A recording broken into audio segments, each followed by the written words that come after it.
Кое ми е по-важно? Да продавам тези спрейчета или да запознавам хората с тези машини? Ето тук да ги видите всичките модели, все тия машини. Каква ми е целта от последното клипче, което качих с децата? Първо, не знаех, че има чак такъв голям интерес относно тези спрейчета. И това, което казах във видеото и основната ми цел всъщност това беше, по този начин информацията за канген уредите да достигне до доста хора, тъй като в днешно време всеки един родител се сблъсква с боледуването на децата си и тъй като в къщи много пъти сме се повлиявали положително и ние, пък и децата ни с 2,5, с 11,5 и така нататък, просто реших това да го споделя. Видеята достигнаха до изключително много хора и някои направиха грешното заключение, че едва ли не аз печеля от тия пръскалца и се едно, че ще си избия машината от тях. Вчера направих една публикация за успеха, който постигнах с компанията, а именно продажбата вече на 100 такива уреда в 100 домакинства, което за мен е големия успех. Тук вече съм изпратил на около няколко десетки човека, било то едното или и двете пръскалца, но все тая. От това почти никаква печалба нямам и за да вляза малко в по-голяма конкретика камерата и искам да видите цените в магазина, че всъщност тези са си по 8 лева. И във видеото казвам, че са си 8 лева и това, което мога да направя като жест е да ги напълня безплатно.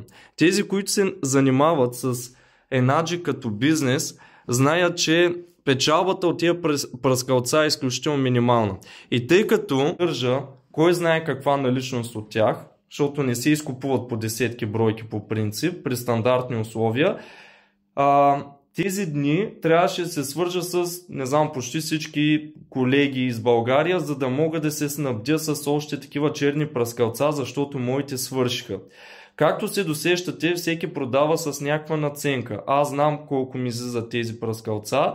Въпреки това предложих по-висока цена да ги купя, тъй като поръчката иначе се прави към немски офис. Оттам също поръчах, но там ще дойдат след между 10 и 14 дни. И за да мога всички, които имат интерес в този период, да мога да ги обслужа и да им пратя такова пръскалце, аз поръчах от други колеги и всъщност оттам пък хептем нямам никаква печалба. Също на тези платил да покажа, че аз не ги пращам за 16 лева, а за 15. Това го пращам за 7. Отново като жест. Пълненето ми отнема време на тия пръскалца, ангажимента да запиша всичките хора, да ги изпратя, аз печалба от това почти нямам никаква. Особено сега, вече през следващите поръчки, абсолютно безвъзмездно се едно го правя. Някой сега ще им се стори странно това, но наблягам на това нещо, за да изясня, че за мен е важно хората да се запознаят с този уред, с уреда, който всъщност произвежда тези води. Не ми е целта да продавам нито водата в тия пръскалца, пак повтарям, това е безплатно, тези флакони си вървят на такава стойност без да ги пълня по принцип. Хората, които имат машините си и купуват празни реално, на тях им трябва като консуматив, на мене ми струват пари, няма как да ги пращаме тях безплатно. Жеста, който правя е с водата.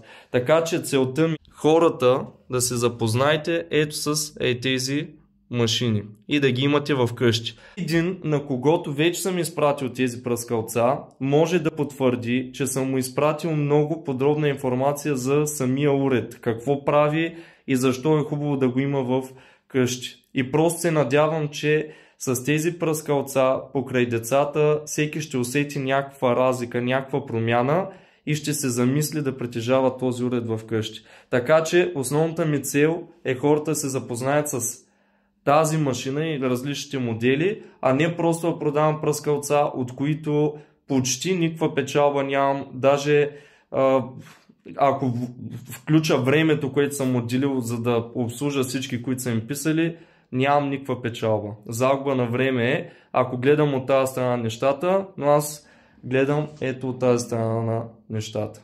Това е по-важното. Информирайте се за този уред.